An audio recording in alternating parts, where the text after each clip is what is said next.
En el segmento anterior tuvimos la participación de dos psicólogos que trabajaron justamente ese esfuerzo para ser optimistas y continuar adelante. Pero llamaba a una persona y decía que mientras no se despejen las dudas, pues la gente no se va a quedar tranquila, la gente va a continuar insatisfecha, frustrada, incómoda. Y bueno, como se ha hablado tanto de la probabilidad de que haya ocurrido un fraude electrónico, un fraude en sistemas, pues nosotros queremos contemplar la posibilidad de discutir el tema con una persona que es especialista en seguridad en informática en la empresa FOST Network. Él es Marcos Torres, director, repetimos, de seguridad informática de FOST Network. Y lo invitamos justamente para despejar un poco el panorama, sobre todo basándonos en estas denuncias que ha habido sobre supuesto fraude electrónico. Bienvenido, buenos días. Buenos días. Bueno, en principio, si hubo todo en suposiciones. Incondicional, claro. Incondicional. Si hubo un fraude electrónico, ¿en qué momento y en qué elementos del sistema de transmisión de datos se pudo haber reflejado? ¿Es acaso solamente en la máquina o también podría ser en el servidor donde llegaban los datos? Y vamos a tratar de hablar clarito para que la gente entienda, la gente que como yo no es especialista en informática. Claro que sí. Fíjate, hay múltiples posibilidades. Es más, me atrevería a decir que, lamentándolo mucho, esto no colabora mucho para la tranquilidad de la gente, pero hoy por hoy, lamentándolo mucho, no tenemos forma de determinar por el momento dónde estuvo exactamente. Y por la situación en la que nos encontramos, las posibilidades son infinitas. Me explico. Cuando se hace un análisis de un sistema, uno en teoría debería tener acceso a absolutamente todas sus partes, de forma tal que uno pueda realmente auditar qué es lo que supuestamente se debió haber hecho antes de las elecciones y tener un conocimiento pleno del funcionamiento desde el primer momento que el votante hace su selección en la máquina, que da a votar, y por supuesto lo único que nos queda a nosotros es que allí se introdujo un voto, mejor dicho, se introdujo una selección en una máquina y salió una constancia física. Ahora, o sea, lo que tú dices es que lo primero debió haber sido haber hecho aquella auditoría del software. Exactamente. La auditoría del programa que correría en la máquina para procesar nuestra voluntad política. Exactamente. De hecho, era la forma más fácil de estar seguro de que cualquier cosa que saliera de esos resultados iba a ser fehaciente. Ahora, hay que tomar en cuenta lo siguiente. Estamos hablando aquí en condicional porque evidentemente no tenemos pruebas directas de que aquí hubo absolutamente ninguna manipulación de ningún tipo. ¿Okay? Y básicamente ese es el principal problema aquí. Digamos, la búsqueda ahorita se enfoca en buscar exactamente cuáles son estas pruebas, ya sea directas o indirectas, pero que de alguna forma sean contundentes para demostrar que hubo o que no hubo, porque realmente aquí se pueden levantar, como te repito, diferentes hipótesis, infinitas hipótesis, y una de esas hipótesis es, mira, realmente el resultado es legítimo. ¿Okay? Ahora, aquí se manejan varias cosas. Primero, hay tres formas básicas de probar qué fue lo que sucedió aquí, o mejor dicho, de probar el fraude. Vamos a enfocarnos en esa hipótesis. Vamos a hipotetizar que hubo fraude. Hay tres formas de probarlo, dos formas indirectas y una forma directa. La forma directa, la primera forma, vamos a empezar por la indirecta, y es la que ha llamado la atención, y digamos que fue por donde empezó todo este revuelo de... La teoría del tope, la teoría del límite para el sí. Exactamente. Pero vamos a hablar de la parte numérica. Yo no soy especialista en matemáticas ni en probabilidades, ni la verdad ni me acerco, pero sí he tenido asesoría al respecto de gente bastante capacitada en este tema. Y una de las cosas es que efectivamente sí hay algo que no cuadra, o mejor dicho, no es que no cuadra, sino que es bastante sospechoso, y de hecho estas primeras sospechas no las levantó un matemático, las levantó cualquier persona que se dio cuenta de ciertas coincidencias, mejor dicho, mucha coincidencia, que aparecían estos resultados muy parecidos o en numerosos casos de forma igual. Entonces, básicamente vamos a ver el material que yo traje, o una parte, para más o menos entender qué sucedió aquí. Vamos a tener que hacer una pausa comercial ahorita. Al regreso, Marcos Torres, quien es director de seguridad informática de FOST Network, trajo un material audiovisual que usted no se debe perder porque va a ayudar a comprender lo que pudiera haber ocurrido en la realización del referendo revocatorio del 15 de agosto, un proceso automatizado de arriba a abajo. ¿Ocurrió o no ocurrió fraude?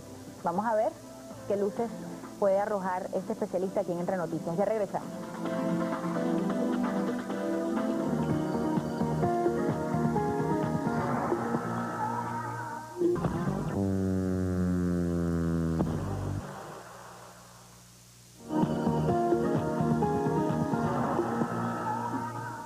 Marcos Torres, aquí en el estudio, él es director de seguridad informática de Post Network y él está aquí porque con base en esas denuncias de fraude electrónico, él va a hacer algunos análisis para ayudarnos a comprender a aquellas personas que no sabemos nada de sistemas, nada de computadoras y que a lo sumo le damos un botón ahí para que se prenda el aparato. Bueno, vamos a continuar conversando. Tú decías que las posibilidades de fraude se pueden detectar, en caso de que este sea cierto, en tres lugares, dos de manera indirecta y uno de manera directa. Sí, realmente sería, digamos, formas de probarlo, ¿no? Formas de probarlo. Formas de probarlo.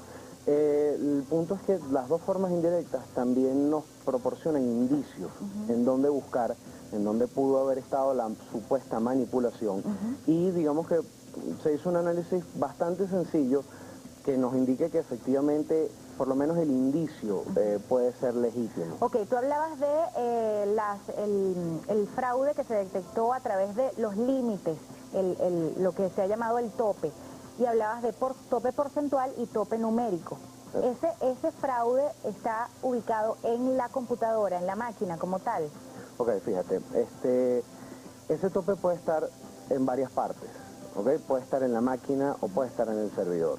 Ahora, lo primero que quería explicar es más o menos por qué esos números son un indicio. Porque a lo mejor hay personas, y de hecho han salido observadores internacionales diciendo que bueno, que esto es posible, que esto es algo que puede haber sucedido, no es algo descabellado, y realmente quisiera que la gente entendiera porque esto sí es un indicio, y ojo con la palabra, es un indicio, ¿ok? Para explicar esto, se hizo un estudio, ¿ok? Realmente tenemos que hacer que los números nos hablen, porque de hecho lo hacen. El punto es qué nos están diciendo. Entre otras cosas, se hizo el siguiente experimento. Para más o menos dar los puntos básicos, aquí no se van a sacar cuentas matemáticas. Sencillamente, se tomó el caso de una sola mesa con 3 cuadernos electorales. Cada cuaderno con 500 personas. ¿Okay? Estamos haciendo un caso hipotético, estamos haciendo unas ciertas hipótesis y estamos estudiando este modelo. Estamos hablando de 1.500 electores en este modelo que estamos planteando. Ahora, vamos a ver cuáles son las probabilidades de que esto suceda en una mesa. ¿Okay? Y lo vamos a comparar, para que más o menos la gente entienda, con el lanzamiento de una moneda, ¿ok? ¿Cuál es la posibilidad de que al lanzar una moneda al aire caiga cara o caiga sello? Siempre. Entonces, vamos a ver esto. La posibilidad de que en una mesa suceda lo que sucedió, y es que los resultados sean idénticos, encontramos que la posibilidad es de 16 veces lanzar una moneda al aire. Me explico. Si lanzamos 16 veces una moneda al aire y las 16 veces cae cara o cae sello consecutivas, esa es la misma posibilidad, la misma probabilidad de que esto suceda en una mesa. Nada extraño, es un poco difícil, pero es algo válido. Ahora, esta misma cuenta, sacada con 180 mesas que presenten este mismo comportamiento, estaríamos hablando que el equivalente en la moneda sería lanzar 2.880 veces la moneda al aire y que las 2.880 veces cayera la misma opción. Ya estamos entrando en algo bastante imposible, aunque vamos a distinguir dos términos, lo que es la probabilidad y lo que es la posibilidad, ¿ok? ¿Esto es posible? Sí, claro que sí es posible. Es uno de los no los infinitos casos, sino de todos los casos que puede haber en esta mesa o en todas las mesas. Sí es posible. O sea, es posible que en más de 2 mesas se observe un límite para el sí.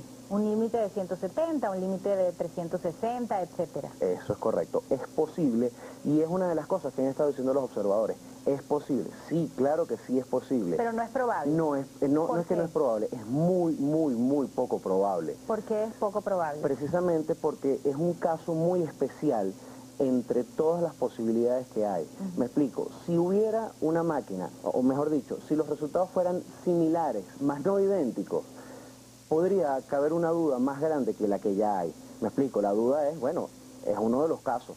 es posible que haya sucedido este caso y bueno, realmente Venezuela sería el país de las probabilidades, de las coincidencias, suponiendo que no haya habido fraude. Ahora, las posibilidades no nos dicen nada, lo que sí nos dice la probabilidad, que digamos matemáticamente la probabilidad está tendiendo a cero, es un número tan pequeño que podemos sencillamente sustituirlo por cero y decir, no es probable. Ahora, resulta curioso porque ya que esta posibilidad de fraude se ha contemplado desde dos ópticas, desde la óptica matemática o estadística y desde la óptica de sistemas e informática, resulta curioso haber escuchado ayer al presidente de la República, que según entendemos no es matemático, pero aseguró que con hacer una prueba con carabotas blancas y negras, pues nosotros sabríamos si era probable o no que se repitiera el mismo número de carabotas blancas o negras, dependiendo de la decisión que cualquiera tome, en los diferentes vasos, en los diferentes boticos, como él decía. Sin embargo, ya descubriendo, de acuerdo con lo que tú dices, que es bastante probable que ocurra esto, vamos a pasar ahora a las posibilidades de que haya ocurrido, pero en el plano informático. Es decir, si se contempló estos límites para el sí, de acuerdo con lo que denuncia la Coordinadora Democrática, es porque existía un programa, es decir, una serie de instrucciones dentro de la máquina que iban restando y sumando a favor siempre del no. Ok, fíjate, para entrar en esto, tenemos que decir que realmente hay dos hipótesis vistas desde un gran angular, ¿ok? Se piensa que puede haber estado en el software o en el programa que estaba corriendo en la máquina únicamente, lo cual dejaría la cuestión de que cada máquina tenía un software de alguna forma personalizado y existe la posibilidad de que todas las máquinas tuvieran el mismo software y el fraude se hubiera hecho a través de, digamos, un método centralizado, a través del servidor de totalización al cual se reportaban todas las actas al momento de hacerlo. Para que la gente entienda aquí en esta gráfica que tenemos. Estas son las máquinas. Y cuando él dice que hay un software, que podría haber existido un software personalizado o individualizado para cada máquina, se refiere a estas máquinas, a la máquina de votación. Yo lo tengo aquí un poquito mejor explicado para verlo. Y aquí está el servidor. Exacto. Entonces vamos primero con la primera opción, que sería que hubiera un software personalizado, por llamarlo de alguna manera, en cada máquina. Como vemos aquí, tenemos la máquina que utilizamos para votar. Y hay dos aseveraciones. Uno, en teoría se conoce cuál era el hardware o digamos la parte física de la máquina. Ahora, la parte lógica, el software, no se conocía a fondo.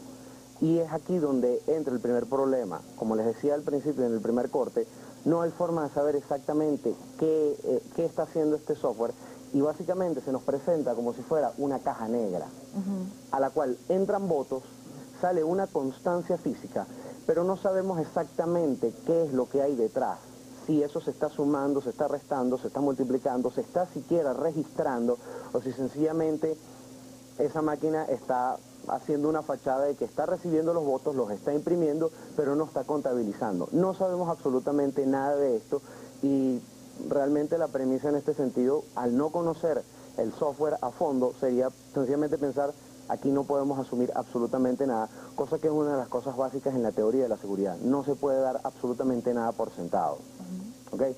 Ahora, el punto es, para ponerlo en términos más coloquiales, esto sería como comprar un carro sin siquiera examinarlo, perdón, un carro usado sin abrir el capó y ver el motor, las condiciones del motor o cualquier cosa de estas. Realmente, ante las aseveraciones que han salido, y es que no se hizo la auditoría a fondo, sencillamente no se estudió el software a fondo, fue un suicidio haber ido a una elección de este tipo sin conocer el software. Ahora, el presidente de Smartmatic, el señor Antonio Mojica, aseguraba que en materia de transmisión de datos, sus máquinas, el sistema, era unidireccional.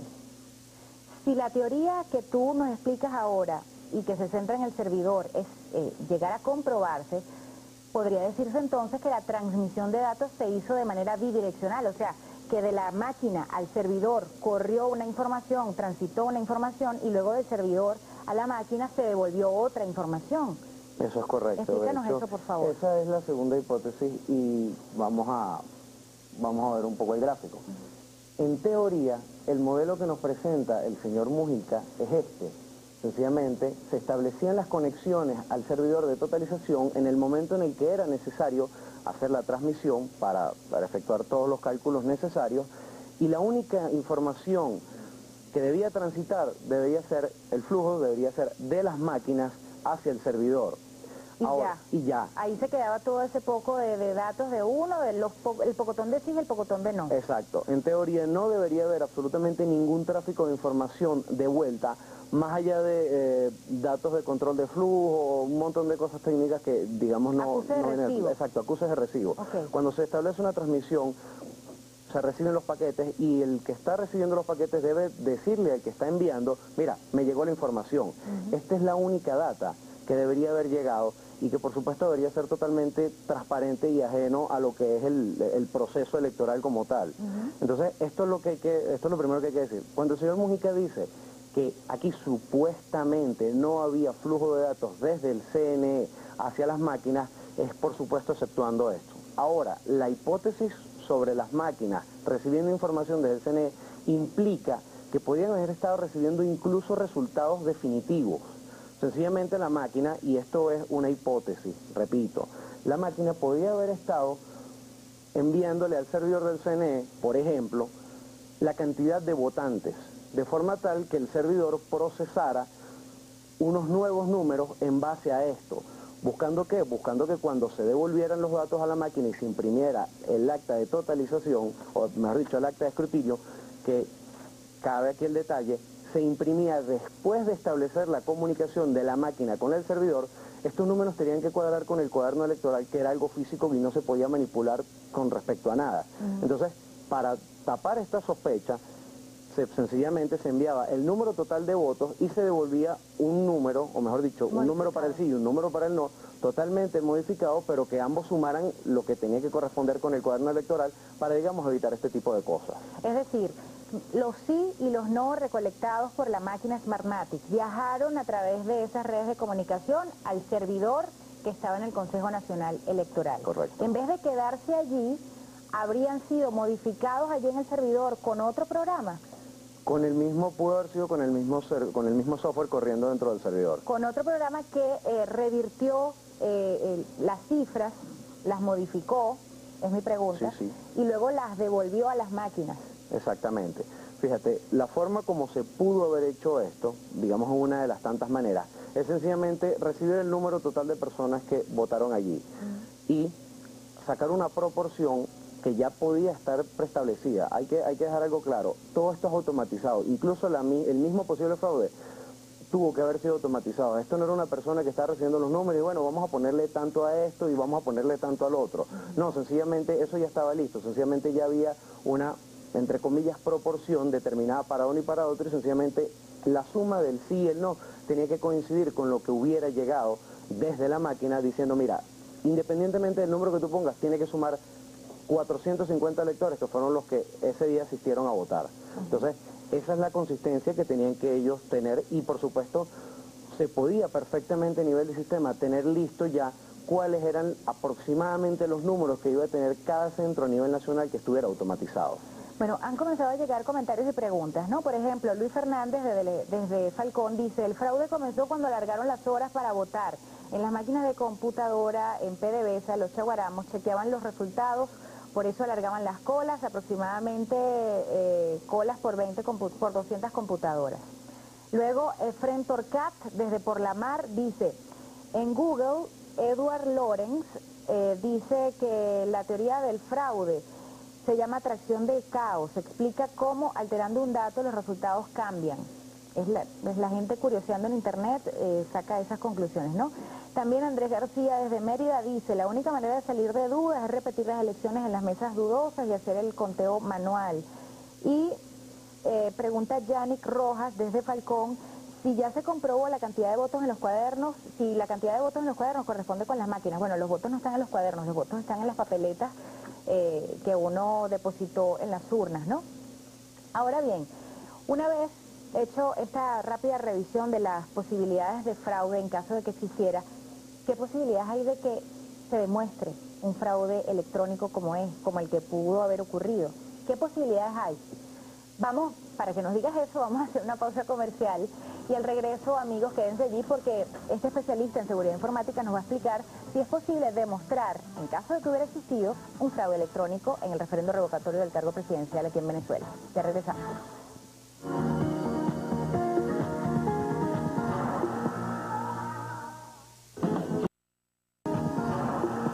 Marcos Torres en el estudio, él es director de seguridad informática de la empresa Post Network y nos comentaba cómo se pudo haber cometido un fraude electrónico en el referendo revocatorio del cargo presidencial, primeras elecciones automatizadas aquí en el país.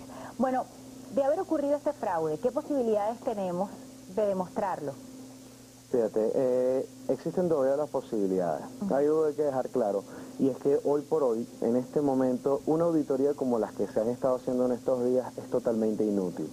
Es algo que de verdad no viene al caso y Esta realmente... auditoría de comparar el contenido de 150 cajas con las actas y todo esto, Exactamente, es inútil. es totalmente inútil porque todo esto ya puede estar viciado. Ojo, volvemos a los condicionales. Puede, sí existió, todo esto puede estar viciado. Pero hay una forma quizás un poco más contundente y un poco más adecuada a la situación actual, y es sencillamente hacer, no lo que se llama una auditoría, porque auditoría es lo que se está haciendo, es sencillamente contar papeletas, comparar contra actas y listo. Ahora, hay dos cosas interesantes. Primero, esta auditoría no sirve, como te decía, primero puede estar viciada. Segundo, el señor Mujica decía que cada vez que se imprimía un comprobante de estos, llevaba un serial que no recuerdo si era aleatorio o no aleatorio. Ahora, esto no importa, por lo siguiente. Primero, si el número era aleatorio... Debió haber sido aleatorio para no poder identificar quién votó, por qué opción y en qué momento. Exacto, el punto es, si era aleatorio, las personas que están haciendo esta auditoría no están revisando este serial, sea o no sea aleatorio. Si es aleatorio, no hay forma de saber si viene de esa máquina a menos que se decodifique hacia atrás este código para identificarlo con la máquina. E incluso no hay certeza de que esto se pueda hacer. Ahora, si era fijo por la máquina, tampoco existe la referencia de este código. Te repito, las declaraciones de Jorge Rodríguez para ayer era que el 58% de estas 150 máquinas ya habían sido auditadas de esta forma, supuestamente, y que no había absolutamente ninguna irregularidad. Ahora, más o menos haciendo un cálculo a la ligera, estas personas deben haber revisado aproximadamente ya unas 90 máquinas, con aproximadamente unos 500 votos, son unos 4.500 votos. En un día y medio, yo estoy seguro de que ellos pueden haber, con un gran equipo, pueden haber contado sí y no, pero estoy 100% seguro de que ellos no han revisado estos seriales. Y realmente eso es lo que importa, ver cuál es la autenticidad de estos seriales. Entonces, para pasar esta etapa de las auditorías, que de nuevo a mi juicio ya no es válido y ya no va a dar una respuesta valedera, existe lo que se llama la autopsia de una máquina. ¿Okay? Suena un poquito fuerte el término, y realmente el término técnico sería un análisis forense de la máquina. Es una forma de estudiar la máquina a fondo, tanto a nivel físico como a nivel lógico. Básicamente lo que se le haría a un cadáver ante un asesinato o ante las sospechas de un asesinato. Esto tomaría muchísimo más tiempo que los 2 días que está tomando esta auditoría. Primero. Segundo, implicaría un equipo de trabajo bastante grande y, entre otras cosas, muy ducho en el tema, porque realmente que hay que ver absolutamente todo y hay que sospechar de todo, ¿okay? Como te decía, en seguridad lo primero que es que no se puede asumir absolutamente nada. Esta autopsia nos permitiría saber, primero, si las máquinas han sido manipuladas desde el segundo después que fueron apagadas el día de 15 en la noche o el día 16 en la mañana. O sea, tú me quieres decir que si a esa máquina le quitaron la memoria y le quitaron la memoria vieja y le pusieron una nueva, si a esa máquina le limpiaron el disco duro, le hicieron cualquier cantidad de cosas, ¿es posible, haciendo esa autopsia, saber aún qué fue lo que ocurrió allí? Sí, es posible saber qué ocurrió allí, y en el peor de los casos es posible saber que allí hubo una manipulación tal que se buscaba que no estuviera presente la información. Claro, porque si tiene una memoria nueva, tú te preguntarías, pero bueno, ¿por qué una memoria nueva si estas máquinas están desde hace tanto tiempo acá, por ejemplo? Es correcto. ¿Tú podrías identificar si la memoria es nueva o vieja? Exactamente, se podría ver qué es lo que sucedió, o sea, perfectamente se podría saber si la memoria incluso es la que utilizó esa máquina o no es la que utilizó esta máquina.